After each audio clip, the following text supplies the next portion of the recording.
అందరికీ నమస్కారం అండి. ఈ వాణి అమ్మ ఆశీస్సులు మీకు ఎప్పుడు ఉంటాయి. నన్ను ఆదరిస్తున్నారు. ఏదో తెలిసిన వాళ్ళు ఒక లైక్ చేస్తున్నారు, తెలియని వాళ్ళు పక్కగా నెట్టేస్తున్నారు. అటు నెట్టమాకండి, ఒక లైక్ ఇవ్వండి, నా ఐడిని సబ్స్క్రైబ్ చేసుకోండి ప్లీజ్. నేను మిమ్మల్ని ఎందుకు అడుగుతున్నానంటే, నేనంత పెద్దగా చదవలేదండి. పెద్దగా కాదు, అసలు చదవలేదండి. చదువు రాదు నాకు.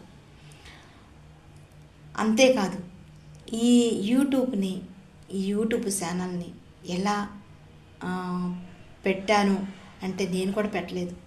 ఎవరో తెలిసిన వాళ్ళ ద్వారాగా నేను యూట్యూబ్ ఛానల్ అయితే ఓపెన్ చేయించుకున్నాను. అయితే ఎందుకు అట్లా యూట్యూబ్లో నేను వీడియోలు పెడుతున్నానంటే, ఎవరో అన్నారు, యూట్యూబ్లోని చక్కగా మీరు వీడియోలు చేసి పెడుతుంటే చాలామంది ఫాలోవర్స్ మీకు పెరిగారంటే యూట్యూబ్ వాళ్ళు ఎంతో కొంత మీకు ఆధారంగా మీకు కొంచెమన్నా మీకు హెల్ప్ చేస్తారు, కొద్దిగా సహాయం చేస్తారు.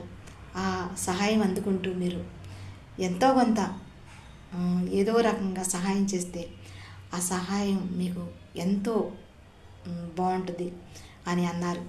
దానివల్ల నేను యూట్యూబ్ ఛానల్ ఓపెన్ చేసుకుని ఇలా నేను వీడియోలు పెడుతున్నాను. నాకైతే ఇంతకన్నా ఎక్కువగా పెట్టాలంటే పెట్టలేనండి. ఈ ఇల్లు కూడా మాది గుడివాడ అండి.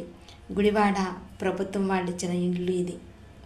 మేము కట్టుకోవడానికి మా స్వామిత లేదండి. మేము దేని పేదవాళ్ళం. అయితే ఈ ఫోన్ కూడా పాత ఫోన్ అండి.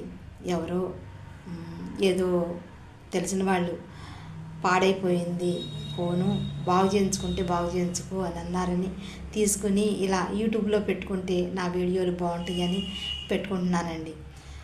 అది ఎందుకంటే ఈ ప్రభుత్వం వాళ్ళు ఇచ్చిన ఇల్లు ఊరికే ఏమి ఇవ్వలేదండి, డబ్బులకి ఇచ్చారు.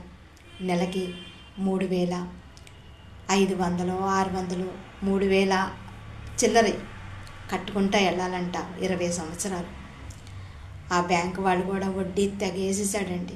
ఆ వడ్డీ ఎంత వడ్డీ అంటే అంత వడ్డీ వేశాడు. ఆ వడ్డీ కట్టాలని పీడిస్తున్నాడు ఫోన్లు చేసి. ఎప్పుడు వచ్చి ఎప్పుడు సంతకాలు తీసుకుని ఈ ఇల్లు స్వాధీనం చేసుకుంటాము అని అంటారా అని భయమేస్తుంది. దేవుడు, ఆ పరమేశ్వరుడు బ్రతుకునిస్తాడు, భయాన్ని ఇస్తాడు. బ్రతుకు జీవుడా అంటాడు, బతకనీయుడు. ప్రశాంతంగా ఉందామంటే అస్సలు తిండి లేకుండా చేస్తాడు.